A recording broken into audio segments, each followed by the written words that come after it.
সেরা স্বাদে গরুর মাংস ঘরোয়া মশলায় কীভাবে রান্নবেন আর খেয়ে সবাই প্রশংসা করবে কালার এবং সব কিছু ঠিক রেখে। আসসালামু আলাইকুম সুপ্রিয় দর্শক, কেমন আছেন সবাই? আশা করি সবাই অনেক ভালো আছেন এবং সুস্থ আছেন। অনেকেই দেখা যায় গরুর মাংস রান্না করেন কিন্তু টেস্টটা ঠিক মতো আসে না, অথবা বেশি বেশি মশলা দিয়ে রান্না করে সেটাও ভালো লাগে না। কম মশলায় কীভাবে পারফেক্ট গরুর মাংস রান্না করবেন সেটাই আপনাদের মাঝে আজকে শেয়ার করব। চলুন দেখে নিই আমি কিভাবে এই মাংসটা রান্না করলাম। তার জন্য এখানে আমি নিয়ে নিলাম ফ্রেশ 2 কেজি গরুর মাংস, আর মাংসটাকে আমি ভালোভাবে ধুয়ে পরিষ্কার করে নিয়েছি। এখন আমি দেব কিছু গোটা মশলা, তেজপাতা, দারচিনি, এলাচ, গোলমরিচ, সাথে দিয়েছি অল্প পরিমাণ একটু জয়ত্রী। এখন আমি দিয়ে দেবো এখানে 2 কেজি গরুর মাংসের জন্য 1 বাটি পেঁয়াজ কুচি, 2 টেবিল চামচ আদা বাটা, 2 টেবিল চামচ রসুন বাটা, সাথে দিয়ে দিচ্ছি 1.5 চামচ হলুদ গুঁড়ো আর মরিচ গুঁড়োটা আপনারা আপনাদের স্বাদ অনুযায়ী দেবেন, কম কিংবা বেশি। তবে গরুর মাংসটা একটু ঝাল ঝাল খেতেই বেশি ভালো লাগে। এখানে দিয়ে দিলাম আমি 1 চামচ ধনিয়া গুঁড়ো এবং 1 চামচ জিরা গুঁড়ো, সাথে দিয়ে দিচ্ছি স্বাদ মতো লবণ। 2 কেজি গরুর মাংসের জন্য আমি 1 কাপ পরিমাণ রান্নার সয়াবিন তেল দিছি। তারপর আমি এই সবগুলো মশলা ভালোভাবে হাতের সাহায্যে একটু মেখে নিছি।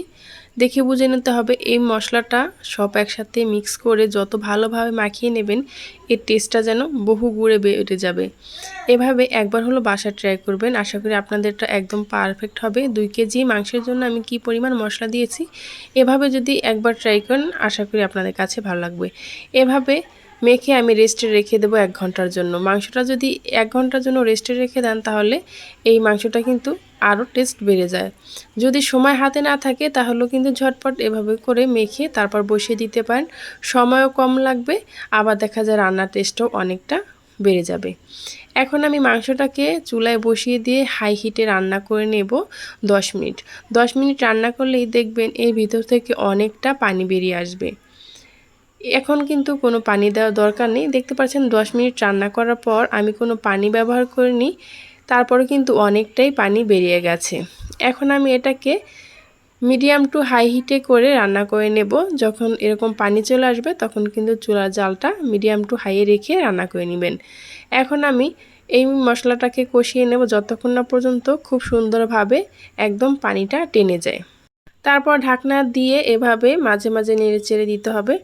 আবার ঢাকনাটা উঠিয়েও মাঝে মাঝে এভাবে মাংসটাকে নেড়েচেড়ে দেবেন যাতে করে মাংসের তলানিতে লেগে না যায়। রান্নার সময় একটা জিনিস খেয়াল রাখবেন, পারফেক্ট যে আগুনের তাপ সেটা দিয়ে রান্না করলেও কিন্তু টেস্টটা অনেক বেড়ে যায়। কোনো রকম মশলা যদি পুড়ে যেতে চায় তাহলে কিন্তু সেই রান্নাটাও খেতে ভালো লাগে না। দেখতেই পাচ্ছেন আর কালারটাও কিন্তু অসাধারণ হয়েছে। এখন আমার মাংসের ভিতরে যে পানিটা ছিল সেটা কিন্তু অনেকটাই টেনে গেছে, আর পানিটা টানতে আমার প্রায় 30 মিনিটের সময় লেগেছে।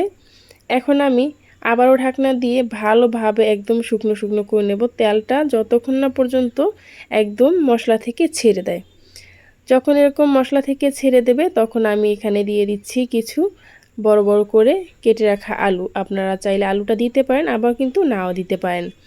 মেহমান বাসা আসলে এভাবে একবার হলো রান্না করবেন, অথবা বাসায় যদি আপনারা খেতে চান এভাবে রান্না করে দেখতে পারেন।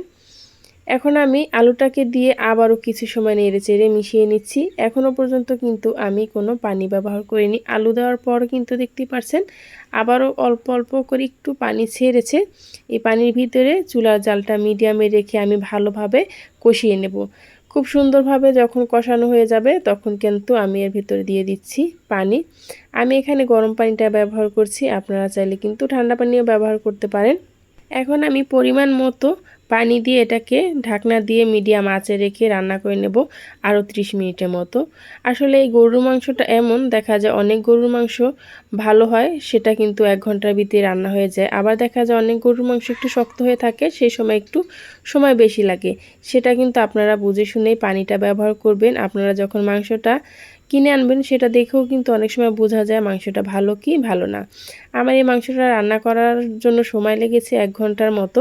আর দেখতেই পারছেন আলুগুলো কিন্তু একদম পারফেক্ট রয়েছে, নরম মোম হয়ে গেছে, কিন্তু একটাও গলে যায়নি। এভাবে করে আমার মাংসটা কিন্তু রান্না হয়ে গেছে। এখন আমি এখানে দিয়ে দেব জিরা গুঁড়ো। এই তো সিম্পলভাবে রান্নাটা হয়ে গেল, আর খেতে কিন্তু হয়েছে অসাধারণ। আপনারা এই মাংসটা রুটি কিংবা পোলাও, ভাত, খিচুড়ি সব কিছুর সাথে খেতে কিন্তু অসম্ভব ভালো লাগবে। জিরাটা দিয়ে আমি আরও 2 মিনিটের মতো জাল করে নিয়েছি, আর ঝোলটাও কিন্তু এখন অনেকটাই ঘন হয়ে গেছে। এই পর্যায়ে আমি চুলাটাকে বন্ধ করে দেব। তারপর আমি আপনাদেরকে পরিবেশন করে দেখাবো এটা কতটা সুন্দর আর কতটা পারফেক্ট হয়েছে। যারা কখনো রান্না করেননি আমার এই রেসিপিটা দেখে একবার হলেও রান্না করতে পারেন। নতুন আপুদের তো খুবই হেল্পফুল হবে এই ভিডিওটা। দেখতে পাচ্ছেন কালারটা কতটা সুন্দর হয়েছে একটু ঠান্ডা হওয়ার পরে, আর ঝোলটাও কিন্তু কতটা লোভনীয় লাগছে। ঘরোয়া মশলায় অল্প উপকরণে এর চাইতে বেস্ট রেসিপি আর হতেই পারে না। আমার এই ভিডিওটা যারা ফেসবুক পেজ থেকে দেখছেন আর যারা ইউটিউব চ্যানেল থেকে দেখছেন, চ্যানেলটি সাবস্ক্রাইব করে পেজটি ফলো করে আমার সাথেই থাকতে পারেন। আল্লাহ হাফেজ।